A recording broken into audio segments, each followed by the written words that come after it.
1.5 miles higher than expected. 16. The experiment known as Airy's failure proved that stars move relative to a stationary Earth and not the other way around.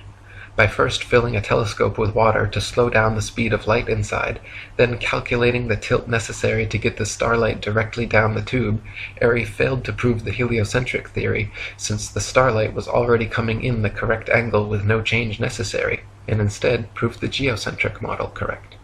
17. Olber's paradox states that if there were billions of stars, which are suns, the night sky would be filled completely with light. As Edgar Allan Poe said, "Were the succession of stars endless, then the background of the sky would present us a uniform luminosity, since there could exist absolutely no point in all that background at which would not exist a star." In fact, Olber's paradox is no more a paradox than George Airy's experiment was a failure. Both are actually excellent refutations of the heliocentric spinning ball Earth model. 18.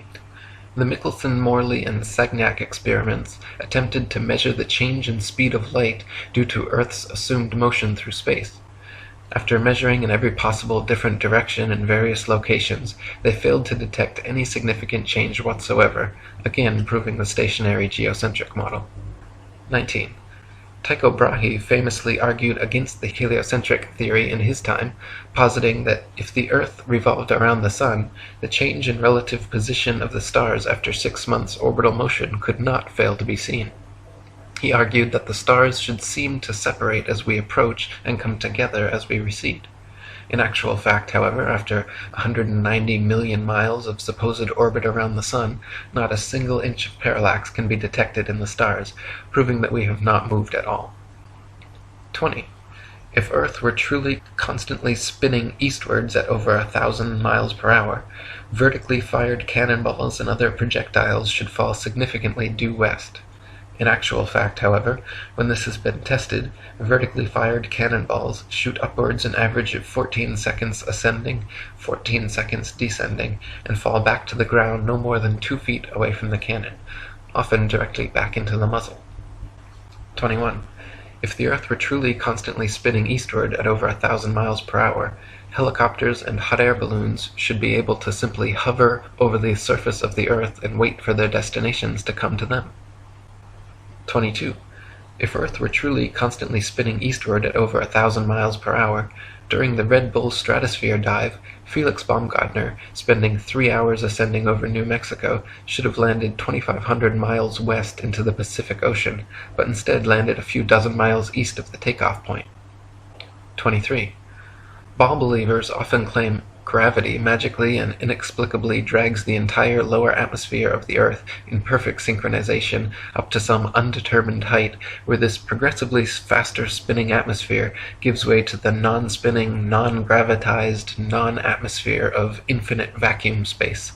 Such nonsensical theories are debunked, however, by rain, fireworks, birds, bugs, clouds, smoke, planes, and projectiles, all of which would behave very differently if both the ball Earth and its atmosphere were constantly spinning eastward at 1,000 miles per hour. 24. If Earth and its atmosphere were constantly spinning eastward over 1,000 miles per hour, then north-south facing cannons should establish a control, while east-firing cannonballs should fall significantly farther than all others, while west-firing cannonballs should fall significantly closer. In actual fact, however, regardless of which direction cannons are fired, the distance covered is always the same. 25. If Earth and its atmosphere were constantly spinning eastwards over 1,000 miles per hour, then the average commercial airliner, traveling 500 miles per hour, should never be able to reach its eastward destinations before they come speeding up from behind. Likewise, westward destinations should be arrived at thrice the speed, but this is not the case. 26. Quoting Heaven and Earth by Gabrielle Henriette, "If flying had been invented at the time of Copernicus, there is no doubt that he would have soon realized that his contention regarding the rotation of the Earth was wrong, on account of the relation existing between the speed of an aircraft and that of the Earth's rotation. If the Earth rotates, as it is said, at 1,000 miles an hour, and a plane flies in the same direction at only 500 miles, it is obvious that its place of destination will be farther removed every minute. On the other hand, if flying took place in the opposite direction to that of the rotation, a distance of 1,500 miles would be covered in 1 hour instead of 500, since the speed of the rotation is to be added to that of the plane. It could also be pointed out that such a flying speed of 1,000 miles an hour, which is supposed to be that of the Earth's rotation, has recently been achieved, so that an aircraft flying at this rate in the same direction as that of the rotation could not cover any ground at all. It would remain suspended in mid-air over the spot from which it took off, since both speeds are equal. 27. If Earth and its atmosphere were constantly spinning eastwards over 1,000 miles per hour, landing airplanes on such fast-moving runways, which face all manner of directions, north, south, east, west, and otherwise, would be practically impossible. Yet, in reality, such fictional concerns are completely negligible. 28.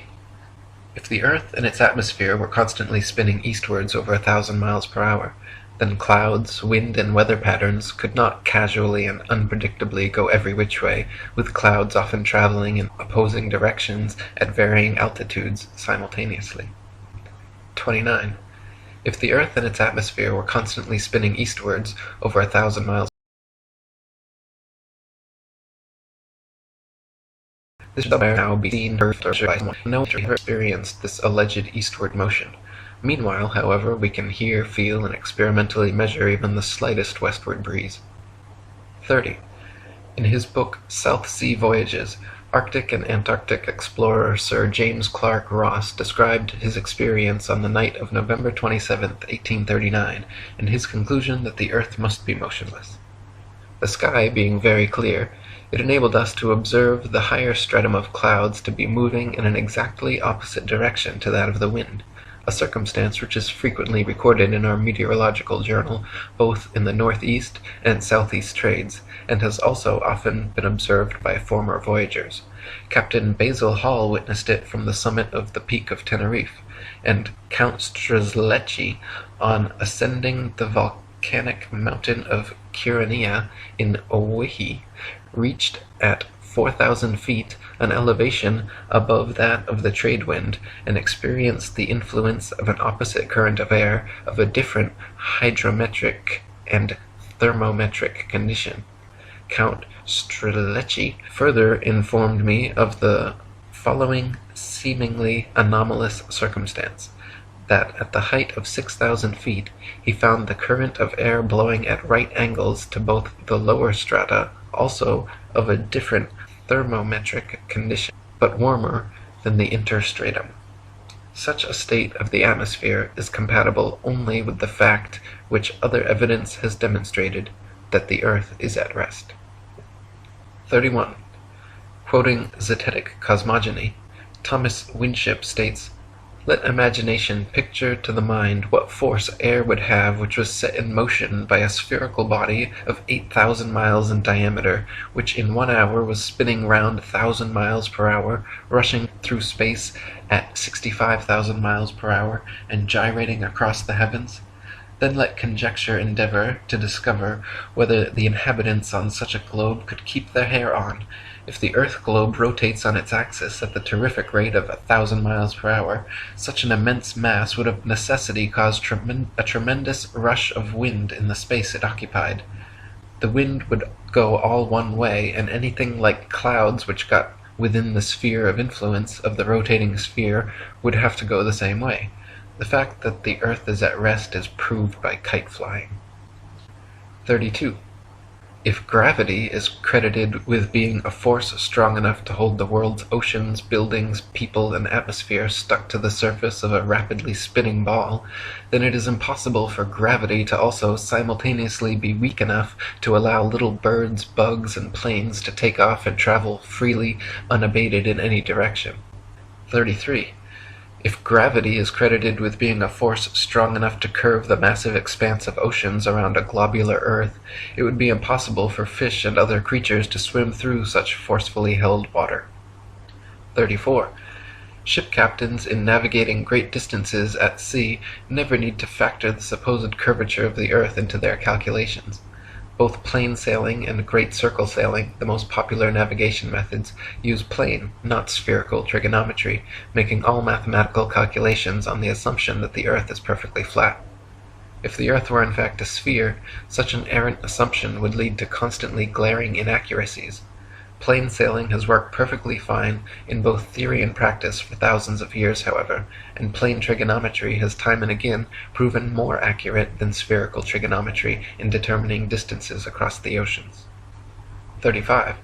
If the Earth were truly a globe, then every line of latitude south of the equator would have to measure a gradually smaller and smaller circumference the farther south traveled. If, however, the Earth is an extended plane, then every line of latitude south of the equator should measure a gradually larger and larger circumference the farther south traveled.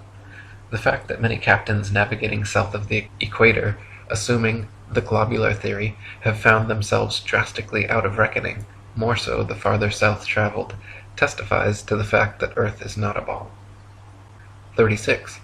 During Captain James Clark Ross's voyages around the Antarctic circumference, he often wrote in his journal, perplexed at how they routinely found themselves out of accordance with their charts, stating that they found themselves an average of 12 to 16 miles outside their reckoning every day, later on further south as much as 29 miles.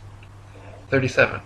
Lieutenant Charles Wilkes commanded a United States Navy exploration expedition to the Antarctic from 1838 to 1842, and in his journals also mentioned being consistently east of his reckoning, sometimes over 20 miles in less than 18 hours. 38. To quote Reverend Thomas Milner, in the southern hemisphere, navigators to India have often fancied themselves east of the Cape when still west, and have been driven ashore on the African coast, which, according to their reckoning, lay behind them. This misfortune happened to a fine frigate, the Challenger, in 1845. How came Her Majesty's ship Conqueror to be lost? How have so many other noble vessels, perfectly sound, perfectly manned, perfectly navigated, been wrecked in calm weather, not only in dark night or in a fog, but in broad daylight and sunshine? In the former case, upon the coasts, in the latter upon sunken rocks, from being out of reckoning? The simple answer is that Earth is not a ball.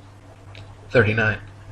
Practical distance measurements taken from the Australian Handbook Almanac Shippers and Importers Directory state that the straight-line distance between Sydney and Nelson is 1,550 statute miles.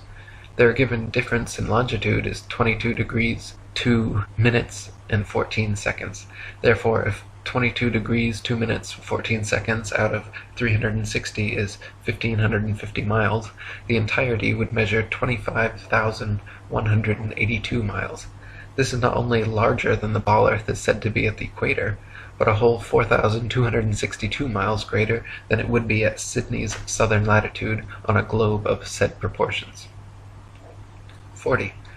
From near Cape Horn, Chile, to Port Phillip in Melbourne, Australia, the distance is 10,500 miles, or 143 degrees of longitude away. Factoring in the remaining degrees to 360 makes for a total distance of 26,430 miles around this particular latitude, which is over 1,500 miles wider than the Earth is supposed to be at the equator, and many more thousands of miles wider than it is supposed to be at such southern latitudes.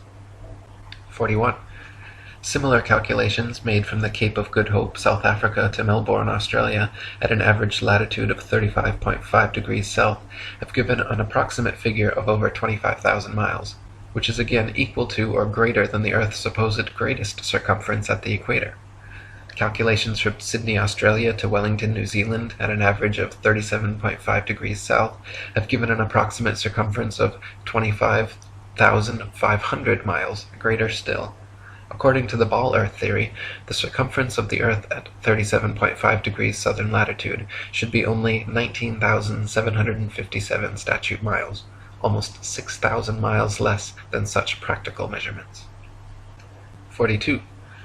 In the ball Earth model, Antarctica is an ice continent which covers the bottom of the ball from 78 degrees south latitude to 90, and is therefore not more than 12,000 miles in circumference. Many early explorers, including Captain Cook and James Clark Ross, however, in attempting Antarctic circumnavigation, took 3 to 4 years and clocked 50 to 60,000 miles around. The British ship Challenger also made an indirect but complete circumnavigation of Antarctica, traversing 69,000 miles.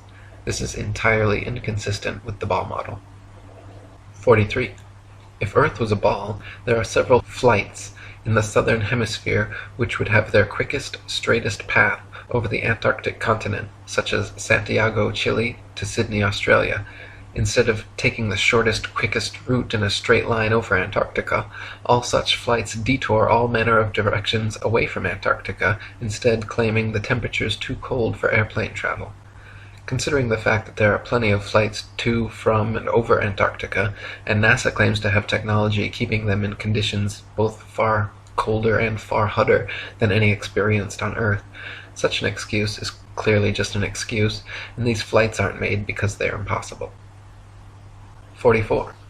If Earth was a ball, and Antarctica was too cold to fly over, the only logical way to fly from Sydney to Santiago would be a straight shot over the Pacific, staying in the southern hemisphere the entire way. Refueling could be done in New Zealand or other southern hemisphere destinations along the way, if absolutely necessary. In actual fact, however, Santiago to Sydney flights go into the northern hemisphere, making stopovers at LAX and other North American airports before continuing back down to the southern hemisphere. Such ridiculously wayward detours make no sense on the globe, but make perfect sense and form nearly straight lines when shown on a flat Earth map. 45. On a ball Earth, Johannesburg, South Africa to Perth, Australia should be a straight shot over the Indian Ocean, with convenient refueling possibilities on Mauritius or Madagascar. In actual practice, however, most Johannesburg to Perth flights curiously stop over either in Dubai, Hong Kong, or Malaysia, all of which make no sense on the ball, but are completely understandable when mapped on a flat Earth. 46. On a ball Earth, Cape Town, South Africa to Buenos Aires, Argentina should be a straight shot over the Atlantic following the same line of latitude across. But instead, every flight goes to connecting locations in the northern hemisphere first, stopping over anywhere from London to Turkey to Dubai. Once again, these make absolutely no sense on the globe, but are completely understandable options when mapped on a flat Earth. 47.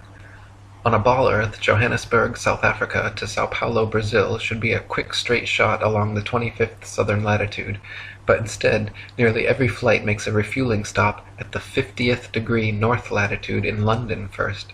The only reason such a ridiculous stopover works in reality is because the Earth is flat. 48. On a ball Earth, Santiago, Chile to Johannesburg, South Africa should be an easy flight, all taking place below the Tropic of Capricorn in the southern hemisphere. Yet every listed flight makes a curious refueling stop in Senegal near the Tropic of Cancer in the north hemisphere first. When mapped on a flat Earth, the reason why is clear to see, however. Senegal is actually directly in a straight line path halfway between the two. 49. If Earth were a spinning ball heated by a sun 93 million miles away, it would be impossible to have simultaneously sweltering summers in Africa, while just a few thousand miles away, bone-chilling, frozen Arctic and Antarctic winters experiencing little to no heat from the sun whatsoever. If the heat from the sun traveled 93 million miles to the Sahara Desert, it is absurd to assert that another 4,000 miles, 0.00004%, further to Antarctica would completely negate such sweltering heat, resulting in such drastic differences. 50. If the Earth were truly a globe, the Arctic and Antarctic polar regions and areas of comparable latitude north and south of the equator should share similar conditions and characteristics, such as comparable temperatures, seasonal changes, length of daylight, plant and animal life. In reality, however, the Arctic and Antarctic regions and areas of comparable latitude north and south of the equator differ greatly in many ways, entirely inconsistent with the ball model and entirely consistent with the flat model. 51. Antarctica is by far the coldest place on Earth, with an average annual temperature of approximately minus 57 degrees Fahrenheit and a record low of minus 135.8. The average annual temperature at the North Pole, however, is a comparatively warm 4 degrees. Throughout the year, temperatures in the Antarctic vary less than half the amount at comparable Arctic latitudes. The northern Arctic region enjoys moderately warm summers and manageable winters, whereas the southern Antarctic region never even warms enough to melt the perpetual snow and ice. On a tilting, wobbling ball Earth spinning uniformly around the sun, Arctic and Antarctic temperatures and seasons should not vary so greatly. 52. Iceland, at 65 degrees north latitude, is home to 870 species of native plants and abundant various animal life. Compare this with the Isle of Georgia at just 54 degrees south latitude, where there are only 18 species of native plants and animal life is almost non-existent. The same latitude as Canada or England in the north, where dense forests of various tall trees abound, the infamous Captain Cook wrote of Georgia that he was unable to find a single shrub large enough to make a toothpick. Cook wrote, "Not a tree was to be seen. The lands which lie to the south are doomed by nature to perpetual frigidness, never to feel the warmth of the sun's rays, whose horrible and savage aspect I have not words to describe. Even marine life is sparse in certain tracts of vast extent, and the sea-bird is seldom observed flying over such lonely wastes. The contrasts between the limits of organic life in the Arctic and Antarctic zones is very remarkable and significant." 53. At places of comparable latitude north and south, the sun behaves very differently than it would on a spinning ball Earth, but precisely how it should on a flat Earth. For example, the longest summer days north of the equator are much longer than those south of the equator, and the shortest winter days north of the equator are much shorter than the shortest south of the equator. This is inexplicable on a uniformly spinning, wobbling ball Earth, but fits exactly on a flat model with the sun traveling circles over and around the Earth from tropic to tropic. 54. At places of comparable latitude north and south, dawn and dusk happen very differently than they would on a spinning ball, but precisely how they should on a flat Earth. In the north, dawn and dusk come slowly and last far longer than in the south, where they come and go very quickly. Certain places in the north twilight can last for over an hour, while at comparable southern latitudes, within a few minutes the sunlight completely disappears. This is inexplicable on a uniformly spinning, wobbling ball Earth, but is exactly what is expected on a flat Earth with the sun traveling faster, wider circles over the south and slower, narrower circles over the north. 55. If the sun circles over and around the Earth every 24 hours, steadily traveling from tropic to tropic every 6 months, it follows that the northern central region would annually receive far more heat and sunlight than the southern circumferential region. Since the sun must sweep over the larger southern region in the same 24 hours it has to pass over the smaller northern region, its passage must necessarily be proportionally faster as well. This perfectly explains the differences in Arctic and Antarctic temperatures, seasons, length of daylight, plant and animal life. This is why the Antarctic morning dawn and evening twilight are very abrupt compared with the north, and this explains why many midsummer Arctic nights the sun does not set at all. 56. The midnight sun is an Arctic phenomenon occurring annually during the summer solstice, where for several days straight, an observer significantly far enough north can watch the sun traveling circles overhead, rising and falling in the sky throughout the day, but never fully setting for upwards of 72 plus hours. If the Earth were actually a spinning globe revolving around the sun, the only place such a phenomenon as the midnight sun could be observed would be at the poles. Any other vantage point from 89 degrees latitude downwards could never, regardless of any tilt or inclination, see the sun for 24 hours straight. To see the sun for an entire revolution on a spinning globe at a point other than the poles, you would have to be looking through miles and miles of land and sea for part of the revolution. 57. The establishment claims the midnight sun is experienced in Antarctica, but they conveniently do not have any uncut videos showing this, nor do they allow independent explorers to travel to Antarctica during the winter solstice to verify or refute these claims. Conversely, there are dozens of uncut videos publicly available showing the Arctic midnight sun, and it has been verified beyond any shadow of a doubt. 58. The Royal Belgian Geographical Society, in their Expedition Antarctique Belge, recorded that during the most severe part of the Antarctic winter, from 71 degrees south latitude onwards, the sun sets on May 17th and is not seen above the horizon again until July 21st. This is completely at odds with the ball Earth theory, but easily explained by the flat Earth model. The midnight sun is seen from high altitudes in extreme northern latitudes during Arctic summer because the sun, at its innermost cycle, is circling tightly enough around the polar center that it remains visible above the horizon for someone at such a vantage point. Likewise, in extreme southern latitudes during Arctic summer, the sun completely disappears from view for over 2 months, because there, at the northern tropic, the innermost arc of its boomerang journey, the sun is circling the northern center too tightly to be seen from the southern circumference. 59. Quoting Gabrielle Henriette, "The theory of the rotation of the earth may once and for all be definitely disposed of as impracticable by pointing out the following inadvertence.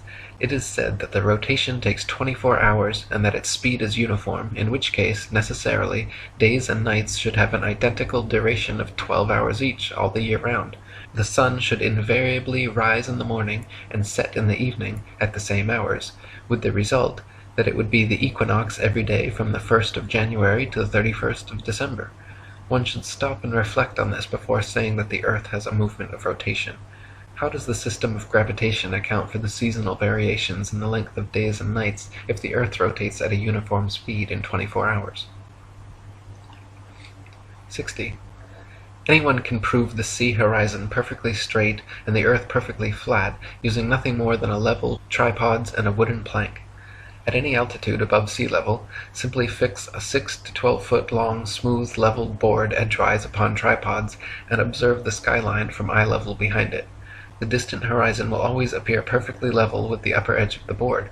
Furthermore, if you move in a half circle from one end of the board to the other, whilst observing the skyline over the upper edge, you will be able to trace a clear, flat 10 to 20 miles depending on your altitude. This would be impossible if the earth were a globe 25,000 miles in circumference. The horizon would align over the center of the board, but then gradually, noticeably decline towards the extremities. Just 10 miles on each side would necessitate an easily visible curvature of 66.6 feet from each end to the center. 61. If the earth were actually a big ball 25,000 miles in circumference, the horizon would be noticeably curved even at sea level, and everything on or approaching the horizon would appear to tilt backwards slightly from your perspective. Distant buildings along the horizon would all look like leaning towers of Pisa falling away from the observer. A hot air balloon taking off, then drifting steadily away from you, on a ball earth would slowly and constantly appear to lean back more and more the farther away it flew, the bottom of the basket coming gradually into view as the top of the balloon disappears from sight. In reality, however, buildings, balloons, trees, people, anything and everything at right angles to the ground and horizon remain so, regardless the distance or height of the observer. 62. Samuel Rowbotham's experiments at the Old Bedford level proved conclusively the canal's water to be completely flat over a 6-mile stretch. First, he stood in the canal with his telescope held 8 inches above the surface of the water. Then his friend in a boat with a 5-foot-tall flag sailed the 6 miles away. If Earth were a ball 25,000 miles in circumference, the 6-mile stretch of water should have comprised an arc exactly 6 feet high in the middle, so the entire boat and flag should have ultimately disappeared, when in fact the entire boat and flag remained visible at the same height for the entire journey. 63. In a second experiment, Dr. Rowbotham affixed flags 5 feet high along the shoreline, one at every mile marker, then using his telescope mounted at 5 feet just behind the first flag, looked over the tops of all 6 flags, which lined up in a perfectly straight line. If the Earth were a ball 25,000 miles in circumference, the flags should have progressively dipped down after the first establishing line of sight, the second would have descended 8 inches, 32 inches for the third, 6 feet for the fourth, 10 feet 8 inches for the fifth, and 16 feet 8 inches for the sixth. 64. Quoting Earth Not a Globe by Samuel Rowbotham, "It is known that the horizon at sea, whatever distance it may extend to the right and left of the observer on land, always appears as a straight line. The following experiment has been tried in various parts of the country. At Brighton, on a rising ground near the racecourse, 2 poles were affixed in the earth 6 yards apart and directly opposite the sea. Between these poles a line was tightly stretched parallel to the horizon. From the center of the line the view embraced not less than 20 miles on each side, making a distance of 40 miles. A vessel was observed sailing directly westwards. The line cut the rigging a little above the bulwarks, which it did for several hours, or until the vessel had sailed the whole distance of 40 miles. The ship coming into view from the east would have to ascend an inclined plane for 20 miles until it arrived at the center of the arc, whence it would have to descend for the same distance.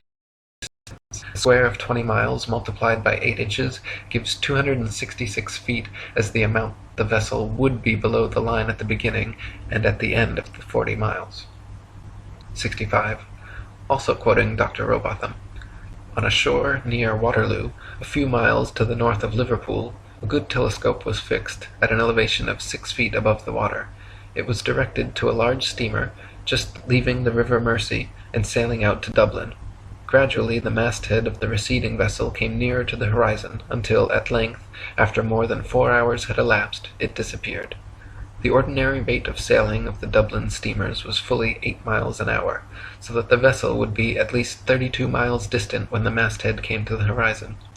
The 6 feet of elevation of the telescope would require 3 miles to be deducted for convexity, which would leave 29 miles, the square of which, multiplied by 8 inches, gives 560 feet, deducting 80 feet for the height of the main mast, and we find that, according to the doctrine of rotundity, the masthead of the outward-bound steamer should have been 480 feet below the horizon.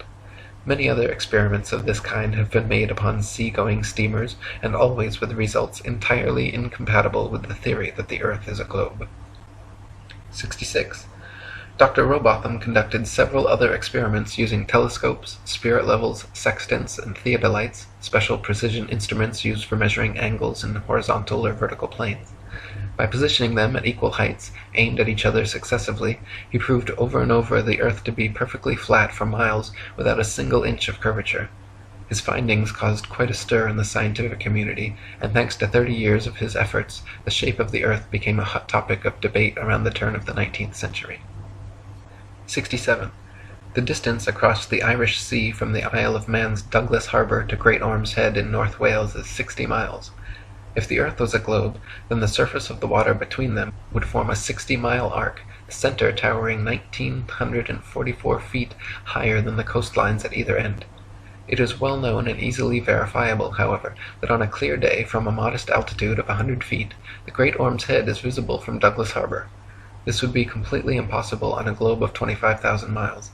Assuming the 100-foot altitude causes the horizon to appear approximately 13 miles off, the 47 miles remaining means the Welsh coastline should still fall an impossible 1,472 feet below the line of sight. 68. The Philadelphia skyline is clearly visible from Apple Pie Hill in the New Jersey Pine Barrens 40 miles away. If Earth were a ball 25,000 miles in circumference, factoring in the 205-foot elevation of Apple Pie Hill, the Philly skyline should remain well hidden beyond 335 feet of curvature. 69. The New York City skyline is clearly visible from Harriman State Park's Bear Mountain 60 miles away. If Earth were a ball 25,000 miles in circumference, viewing from Bear Mountain's 1,283-foot summit, the Pythagorean theorem determining distance to the horizon being 1.23 times the square root of the height in feet, the New York City skyline should be invisible behind 170 feet of curved earth. 70.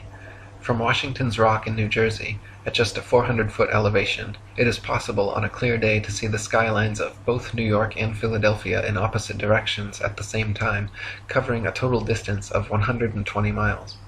If Earth were a ball 25,000 miles in circumference, both of these skylines should be hidden behind over 800 feet of Earth's curvature. 71. It is often possible to see the Chicago skyline from sea level 60 miles away across Lake Michigan.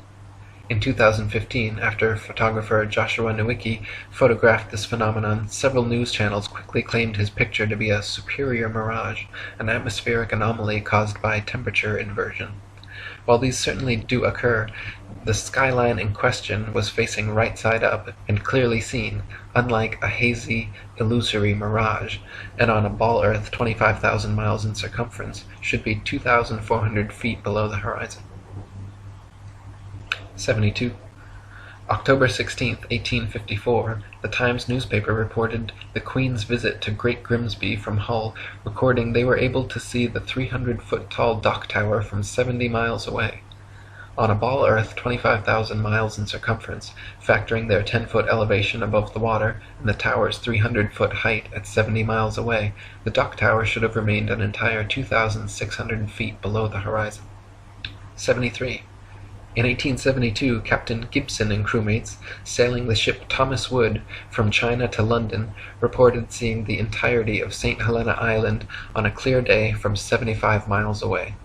Factoring in their height during measurement on a ball Earth 25,000 miles in circumference, it was found the island should have been 3,650 feet below their line of sight. 74. From Genoa, Italy, at a height of just 70 feet above sea level, the island of Gorgona can often be seen 81 miles away. If Earth were a ball 25,000 miles in circumference, Gorgona should be hidden beyond 3,332 feet of curvature. 75. From Genoa, Italy, at a height of just 70 feet above sea level, the island of Corsica can often be seen 99 miles away. If Earth were a ball 25,000 miles in circumference, Corsica should fall 5,245 feet, almost an entire mile below the horizon. 76. From Genoa, Italy, 70 feet above sea level, the island of Caprea, 102 miles away, can often be seen as well. If Earth were a ball 25,000 miles in circumference, Caprea should always remain hidden behind 5,605 feet, over a mile of supposed curvature. 77. Also from Genoa, on bright clear days, the island of Elba can be seen an incredible 125 miles away. If Earth were a ball 25,000 miles in circumference, Elba should be forever invisible behind 8,770 feet of curvature. 78. From Anchorage, Alaska, at an elevation of 102 feet, on clear days, Mount Foraker can be seen with the naked eye 120 miles away. If Earth were a ball 25,000 miles in circumference, Mount Foraker's 17,400-foot summit should be leaning back away from the observer, covered by 7,719 feet of curved earth. In reality, however, the entire mountain can be quite easily seen standing straight from base to summit. 79. From Anchorage, Alaska, at an elevation of 102 feet, on clear days, Mount McKinley can be seen with the naked eye from 130 miles away. If Earth were a ball 25,000 miles in circumference, Mount McKinley's 20,320-foot summit should be leaning back away from the observer and almost half covered by 9,220 feet of curved earth. In reality, however, the entire mountain can be quite easily seen standing straight from base to summit. 80. In Chambers' Journal, February 1895, a sailor near Mauritius in the Indian Ocean reported having seen a vessel which turned out to be an incredible 200 miles away. The incident caused much heated debate in nautical circles at the time, gaining further confirmation in Aden, Yemen, where another witness reported seeing a missing Bombay steamer from 200 miles away. He correctly stated the precise appearance, location, and direction of the steamer, all later corroborated and confirmed correct by those on board.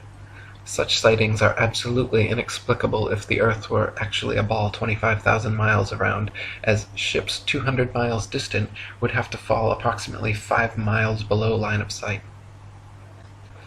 81. The distance from which various lighthouse lights around the world are visible at sea far exceeds what could be found on a ball Earth 25,000 miles in circumference. For example, the Dunkirk light in southern France, at an altitude of 194 feet, is visible from a boat 10 feet above sea level, 28 miles away. Spherical trigonometry dictates that if the Earth was a globe with the given curvature of 8 inches per mile squared, this light should be hidden 190 feet below the horizon. 82. The Port Nicholson light in New Zealand is 420 feet above sea level and visible from 35 miles away, where it should be 220 feet below the horizon. 83. The Icaro light in Norway is 154 feet above high water and visible from 28 statute miles, where it should be 230 feet below the horizon. 84. The light at Madras on the Esplanade is 132 feet high and visible from 28 miles away, where it should be 250 feet below the line of sight. 85. The Cordonan light on the west coast of France is 207 feet high and visible from 31 miles away, where it should be 280 feet below the line of sight. 86. The light at Cape Bonavista, Newfoundland, is 150 feet above sea level and visible at 35 miles, where it should be 491 feet below the horizon. 87. The lighthouse steeple of St. Botolph's Parish Church in Boston is 290 feet tall and visible from over 40 miles away, where it should be hidden a full 800 feet below the horizon. 88. The Isle of Wight lighthouse in England is 180 feet high and can be seen up to 42 miles away, a distance at which modern astronomers say the light should fall 996 feet below the line of sight. 89. The Cape Legolas lighthouse in South Africa is 33 feet high, 238 feet above sea level, and can be seen for over 50 miles. If the world were a globe, this light would fall 1,400 feet below an observer's line of sight. 90. The Statue of Liberty in New York stands 326 feet above sea level, and on a clear day can be seen as far as 60 miles away. If the Earth were a globe, that would put Lady Liberty at an impossible 2,074 feet below the horizon. 91. The lighthouse at Port Said, Egypt, at an elevation of only 60 feet, has been seen an astonishing 58 miles away, where, according to modern astronomy, it should be 2,182 feet below the line of sight. 92. The Notre Dame Antwerp spire stands 403 feet high from the foot of the tower, with Strasbourg measuring 468 feet above sea level. With the aid of a telescope, ships can be distinguished on the horizon, and captains declare they can see the cathedral spire from an amazing 150 miles away. If the Earth were a globe, however, at that distance the spire should be an entire mile, 5,280 feet below the horizon. 93. The St. George's Channel between Holyhead and Kingstown Harbour near Dublin is 60 miles across. When halfway across, a ferry passenger will notice behind them the light on Holyhead Pier, as well as in front of them the Poolbeg light in Dublin Bay.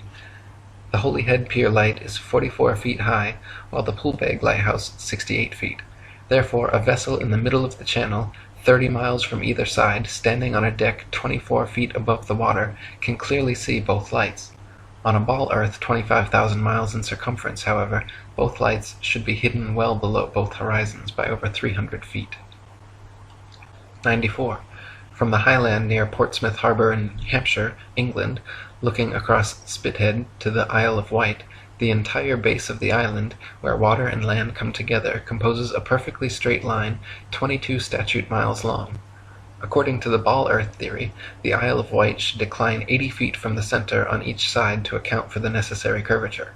The crosshairs of a good theodolite directed there, however, have repeatedly shown the land and water line to be perfectly level. 95.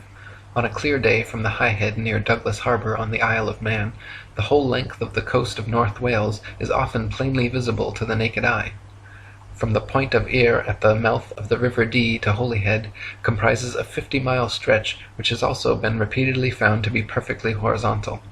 If the Earth actually had curvature of 8 inches per mile squared, as NASA and modern astronomy claim, the 50-mile length of Welsh coast seen along the horizon in Liverpool Bay would have to decline from the center point an easily detectable 416 feet on each side. 96. From 100 Proofs the Earth is Not a Globe by William Carpenter. If we take a journey down Chesapeake Bay by night, we shall see the light exhibited at Sharp's Island for an hour before the steamer gets to it.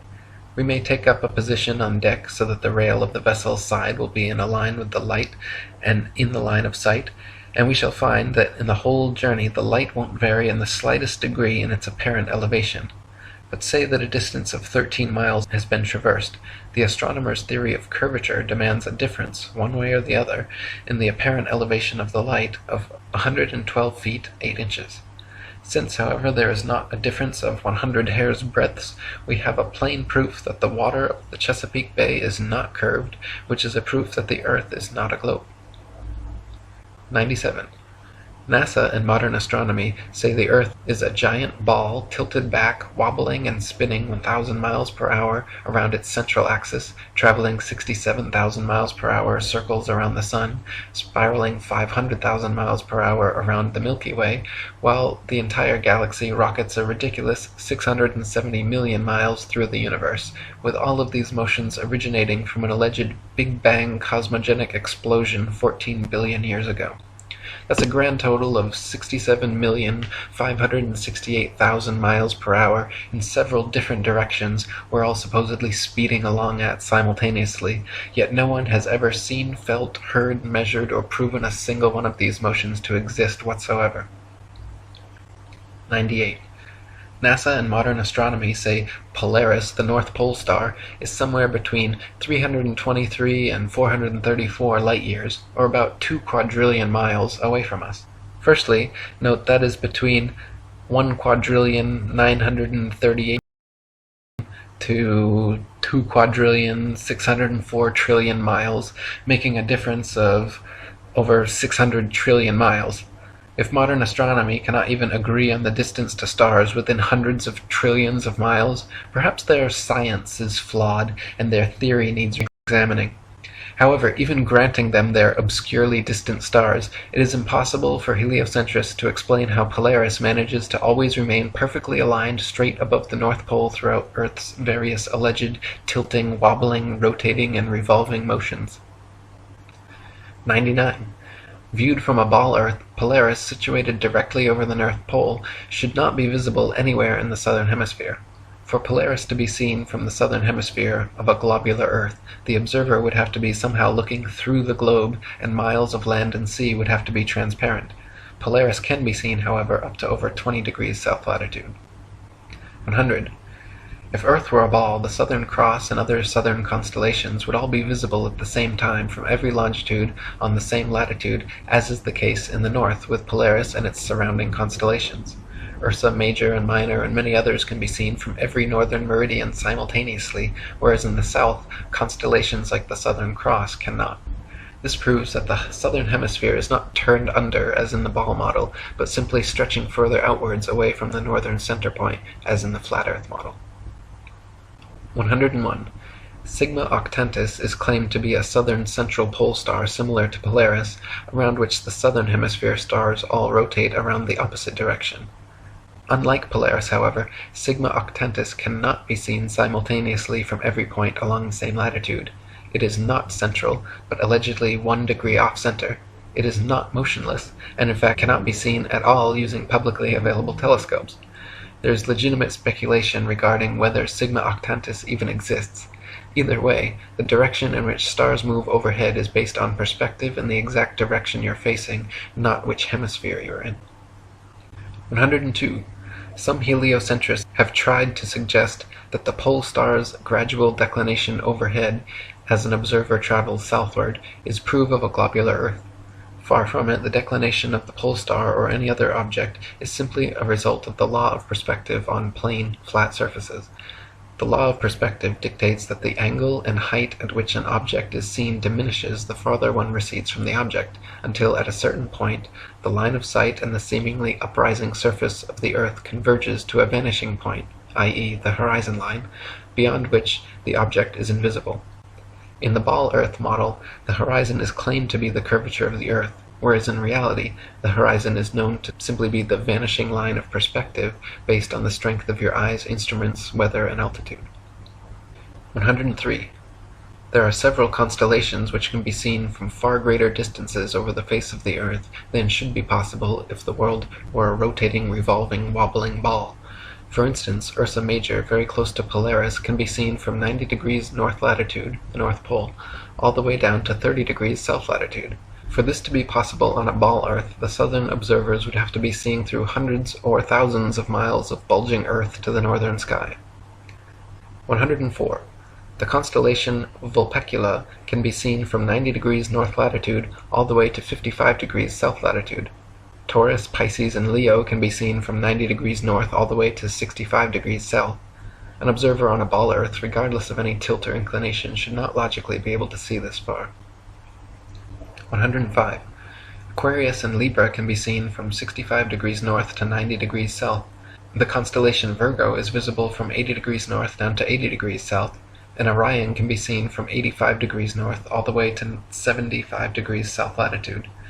These are all only possible because the hemispheres are not spheres at all, but concentric circles of latitude extending outwards from the central North Pole, with the stars rotating over and around. 106. The so-called South Pole is simply an arbitrary point along the Antarctic ice marked with a red and white barbershop pole topped with a metal ball Earth. The ceremonial South Pole is admittedly and provably not the actual South Pole, however, because the actual South Pole could be demonstrably confirmed with the aid of a compass showing north to be 360 degrees around the observer. Since this feat has never been achieved, the model remains pure theory, along with the establishment's excuse that the geomagnetic poles supposedly constantly move around, making verifications of their claims impossible. 107. Ring magnets, of the kind found in loudspeakers, have a central north pole with the opposite south pole actually being all points along the outer circumference. This perfectly demonstrates the magnetism of our flat Earth, whereas the alleged source of magnetism in the ball Earth model is emitted from a hypothetical molten magnetic core in the center of the ball, which they claim conveniently causes both poles to constantly move, thus evading independent verification at their two ceremonial poles. In reality, the deepest drilling operation in history, the Russian Kola Ultradeep, managed to get only 8 miles down.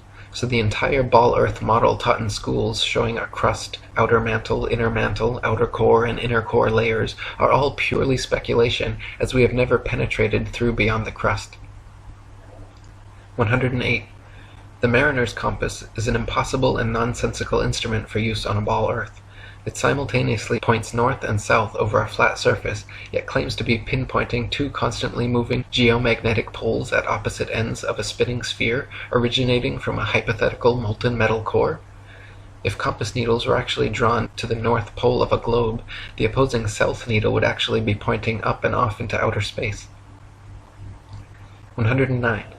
There are no fixed east or west points, no fixed south. The north central pole is the only proven fixed point on our flat Earth, with south being all straight lines outwards from the pole, east and west being concentric circles at constant right angles 90 degrees from the pole. A westerly circumnavigation of Earth is thus going around with Polaris continually on your right, while an easterly circumnavigation is going around with Polaris always at your left. 110. Magellan and others' east-west circumnavigations of Earth are often quoted as proof of the ball model.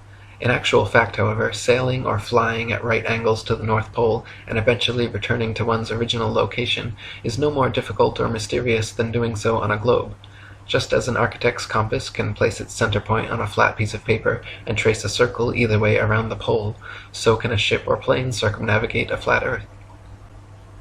111. Since the North Pole and Antarctica are covered in ice and guarded no-fly zones, no ships or planes have ever been known to circumnavigate the Earth in north-south directions. The only kind of circumnavigation which could not happen on a flat Earth is north and southbound, which is likely the very reason for the heavily enforced flight restrictions. The fact that there is yet to be a single verified north-to-south circumnavigation of Earth serves as standing proof the world is not a ball. 112. The sun brings noon to every time zone as it passes directly overhead every 15-degree demarcation point, 24 times per day, in its circular path over and around the Earth. If time zones were instead caused by the uniform spinning of the ball Earth around the sun, every 6 months, as Earth found itself on the opposite side of the sun, clocks all over Earth would have to flip 12 hours. Day would be night, and night would be day. 113. The idea that people are standing, ships are sailing, and planes are flying upside down on certain parts of Earth, while others tilted at 90 degrees and all other impossible angles, is complete absurdity. The idea that a man digging a hole straight down could eventually reach sky on the other side is ludicrous. Common sense tells every free-thinking person correctly that there truly is an up and down in nature, unlike the everything is relative rhetoric of the Newtonian Einsteinian paradigm. 114. Quoting On the False Wisdom of the Philosophers by Lactantius, a sphere where people on the other side live with their feet above their heads, where rain, snow, and hail fall upwards, where trees and crops grow upside down, and the sky is lower than the ground, the ancient wonder of the hanging gardens of Babylon dwindle into nothing in comparison to the fields, seas, towns, and mountains that pagan philosophers believe to be hanging from the earth without support. 115. The existing laws of density and buoyancy perfectly explained the physics of falling objects long before knighted Freemason Sir Isaac Newton bestowed his theory of gravity upon the world. It is a fact that objects placed in denser mediums rise up, while objects placed in less dense mediums sink down. To fit with the heliocentric model, which has no up or down, Newton instead claimed objects are attracted to large masses and fall towards the center. Not a single experiment in history, however, has shown an object massive enough to, by virtue of its mass alone, cause other smaller masses to be attracted to it, as Newton claims gravity does with the Earth, the Sun, Moon, stars, and planets. 116. There has also never been a single experiment in history showing an object massive enough to, by virtue of its mass alone, cause another smaller mass to orbit around it. The magic theory of gravity allows for oceans, buildings, and people to remain forever stuck to the underside of a spinning ball, while simultaneously causing objects like the moon and satellites to remain locked in perpetual circular orbits around the Earth. If these were both true, then people should be able to jump up and start orbiting circles around the Earth, or the moon should have long ago been sucked into the Earth. Neither of these theories have ever been experimentally verified, and their alleged results are mutually exclusive. 117. Newton also theorized, and it is now commonly taught, that the Earth's ocean tides are caused by gravitational lunar attraction. If the moon is only 2,160 miles in diameter, and the Earth 8,000 miles, however, using their own math and law, it follows that the Earth is 87 times more massive, and therefore the larger object should attract the smaller to it, and not the other way around.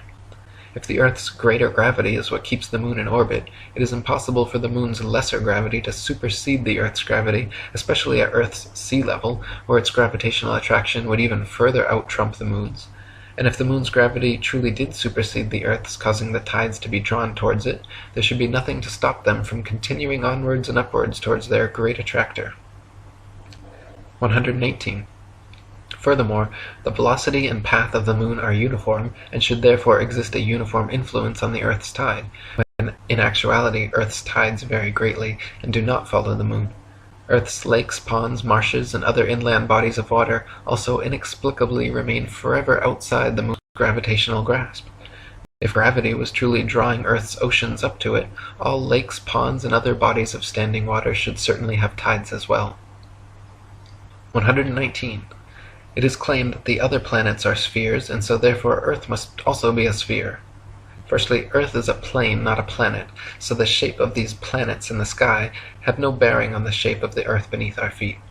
Secondly, these planets have been known for thousands of years around the world as wandering stars, since they differ from the other fixed stars in their relative motions only. When looked at with an unprejudiced naked eye or through a telescope, the fixed and wandering stars appear as luminous disks of light, not spherical terra firma. The pictures and videos shown by NASA of spherical terra firma planets are all clearly fake computer-generated images and not photographs. 120.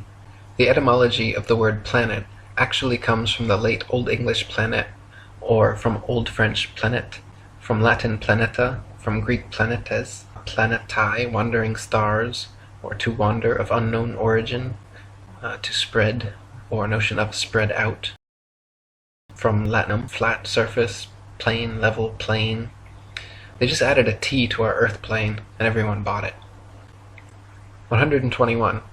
When you observe the sun and moon, you see two equally sized equidistant circles tracing similar paths at similar speeds around a flat stationary Earth. The experts at NASA, however, claim your common sense everyday experience is false on all counts. To begin with, they say the Earth is not flat but a big ball, not stationary but spinning around 19 miles per second. They say the sun does not revolve around the Earth as it appears, but Earth revolves around the sun. The moon, on the other hand, does revolve around the Earth, though not east to west as it appears, rather west to east, and the sun is actually 400 times larger than the moon and 400 times farther away. You can clearly see they are the same size and distance. You can see the Earth is flat, you can feel the Earth is stationary, but according to the gospel of modern astronomy, you are wrong and a simpleton worthy of endless ridicule if you dare to trust your own eyes and experience. 122. Quoting Alan Daves, "If the government or NASA had said to you that the Earth is stationary, imagine that. And then imagine we are trying to convince people that no, it's not stationary, it's moving forward at 32 times rifle bullet speed and spinning at 1,000 miles per hour. We would be laughed at. We would have so many people telling us, you're crazy, the Earth's not moving. We would be ridiculed for having no scientific backing for this convoluted moving Earth theory. And not only that, but then people would say, oh, then how do you explain a fixed calm atmosphere and the sun's observable movement? How do you explain that? Imagine saying to people, "No, no, the atmosphere is moving also, but is somehow magically velcroed to the moving Earth." The reason is not simply because the Earth is stationary. So what we are actually doing is what makes sense. We are saying that the moving Earth theory is nonsense. The stationary Earth theory makes sense, and we are being ridiculed. You've got to picture it being the other way around to realize just how ridiculous the situation is. This theory from the government and NASA that the Earth is rotating and orbiting and leaning over and wobbling is absolute nonsense, and yet people are clinging to it tightly like a teddy bear. They just can't bring themselves to face the possibility that the Earth is stationary, though all evidence shows it. We feel no movement, the atmosphere hasn't been blown away, we see the sun move from east to west. Everything can be explained by a motionless Earth without bringing in all these assumptions to cover up previous assumptions gone bad. 123. Heliocentrists' astronomical figures always sound perfectly precise, but they have historically been notorious for regularly and drastically changing them to suit their various models. For instance, in his time, Copernicus calculated the sun's distance from Earth to be 3,391,200 miles. The next century, Johannes Kepler decided it was actually 12,306,800 miles away. Isaac Newton once said, "It matters not whether we reckon 20 or 54 million distant, for either would do just as well." Scientific. Benjamin Martin calculated between 81 and 82 million miles. Thomas Dilworth claimed 93,726,900 miles. John Hine stated positively 95,298,260 miles. Benjamin Gould said more than 96 million miles, and Christian Mayer thought it was more than 104 million. Flat earthers throughout the ages, conversely, have used sextants and plane trigonometry to make such calculations, and found the sun and the moon both to be only about 32 miles in diameter and less than a few thousand miles from Earth. 124. Amateur balloon footage taken above the clouds has provided stunning visual proof that the sun cannot be millions of miles away. In several shots, you can see a clear hot spot reflecting on the clouds directly below the sun's spotlight-like influence. If the sun were actually millions of miles away, such a small, localized hot spot could not occur. 125.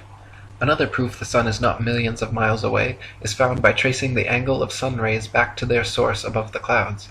There are thousands of pictures showing how sunlight comes down through cloud cover at a variance of converging angles. The area of convergence is, of course, the sun, and is not millions of miles away, but rather